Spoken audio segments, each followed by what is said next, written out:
Bismillahirrahmanirrahim. Assalamualaikum warahmatullahi wabarakatuh. Alhamdulillahirabbil alamin. Allahumma sholli ala sayyidina Muhammad wa ala ali sayyidina Muhammad. Yang terhormat Bapak Prof. Aldrich Rinaldi SH MHum PhD selaku dosen pengampu mata kuliah Manajemen Kepemimpinan. Dan juga yang terhormat Bapak Rizky Syafril SHI MSI selaku asdosnya Bapak Aldrich Rinaldi.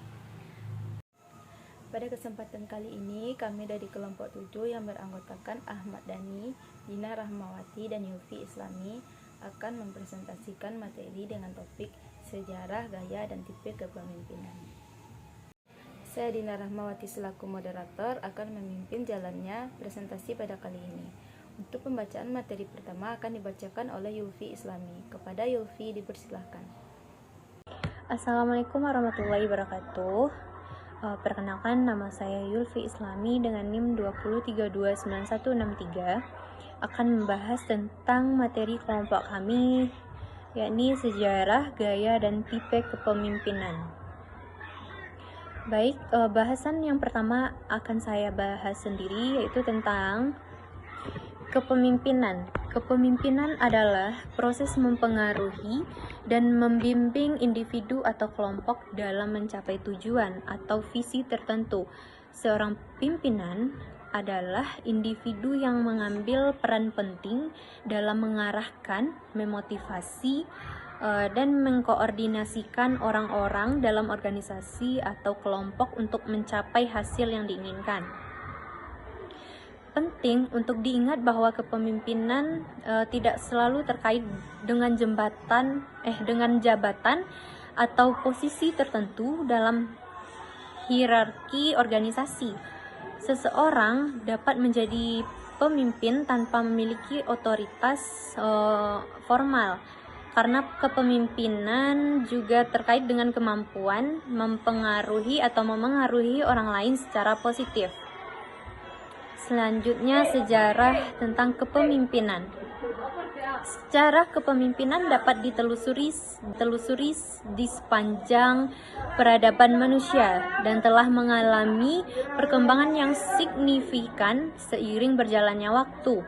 Berikut adalah gambaran singkat tentang sejarah kepemimpinan. Yang pertama, kepemimpinan dalam peradaban awal, yaitu kepemimpinan sudah ada sejak awal peradaban manusia. Pada zaman prasejarah, pemimpin suku atau kelompok adalah individu yang memiliki kekuatan fisik atau pengetahuan yang dihormati.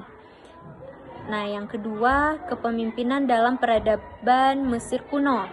Peradaban Mesir kuno memiliki raja atau faraon sebagai pemimpin tertinggi. Faraon dianggap sebagai penguasa atau dewa yang mengatur seluruh kerajaan.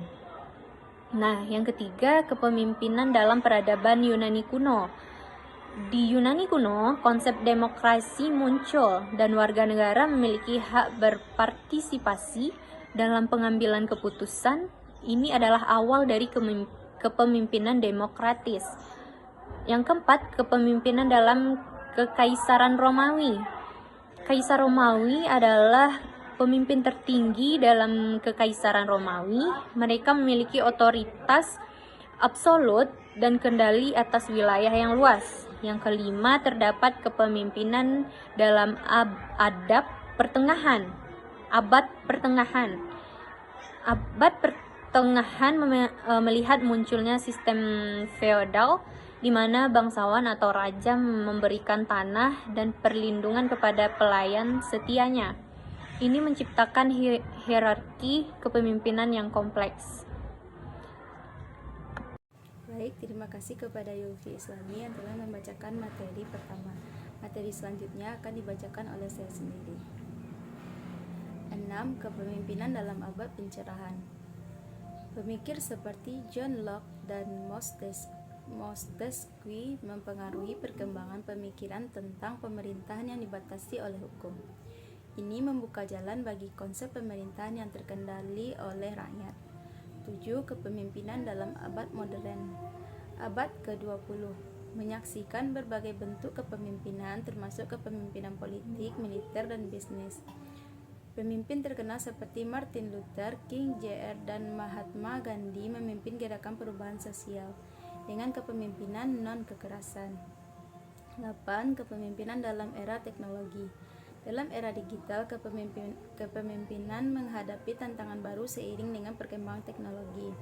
Kepemimpinan virtual di mana tim beroperasi dari lokasi yang berbeda semakin umum terjadi. 9. Kepemimpinan global dan tanggung jawab sosial. Pemimpin global saat ini dihadapkan pada isu-isu global seperti perubahan iklim, perdamaian dunia, dan ketidaksetaraan ekonomi. Kepemimpinan bertanggung jawab sosial semakin penting. 10. Kepemimpinan berkelanjutan. Konsep kepemimpinan berkelanjutan muncul sebagai respon terhadap tantangan lingkungan. Pemimpin di berbagai sektor bekerja untuk menciptakan organisasi yang berkelanjutan dan berdampak positif pada planet ini. Sejarah kepemimpinan mencerminkan perubahan dalam nilai-nilai, ideologi, dan teknologi yang mempengaruhi cara manusia mengelola diri mereka sendiri dan organisasi mereka. Kepemimpinan terus beradaptasi dengan perubahan zaman, tetapi prinsip-prinsip dasar seperti pengambilan keputusan, motivasi, dan pemberdayaan tetap menjadi bagian penting dari peran seorang pemimpin. Selanjutnya, gaya dan tipe kepemimpinan. Gaya kepemimpinan berdasarkan perilaku. 1. Kepemimpinan otoriter autokratik. Pemimpin mengambil keputusan secara tunggal dan memberikan instruksi tanpa banyak konsultasi. Mereka cenderung mengontrol penuh. 2. Kepemimpinan demokratis partisipatif. Pemimpin mendorong partisipasi dan masukan dari anggota tim dalam pengambilan keputusan. Keputusan diambil bersama-sama. Kepemimpinan laissez-faire. Pemimpin memberikan kebebasan penuh kepada anggota tim untuk mengambil keputusan dan mengelola pekerjaan mereka sendiri. Pemimpin intervensi hanya jika diperlukan. Gaya kepemimpinan berdasarkan fokus.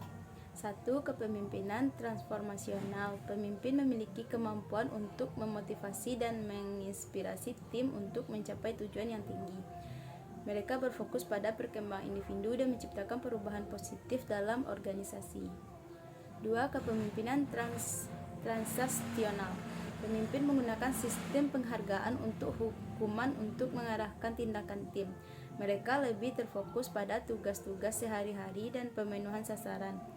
3. Kepemimpinan situasional. Pemimpin beradaptasi dengan situasi yang berbeda dan menggunakan gaya kepemimpinan yang sesuai dengan situasi tersebut.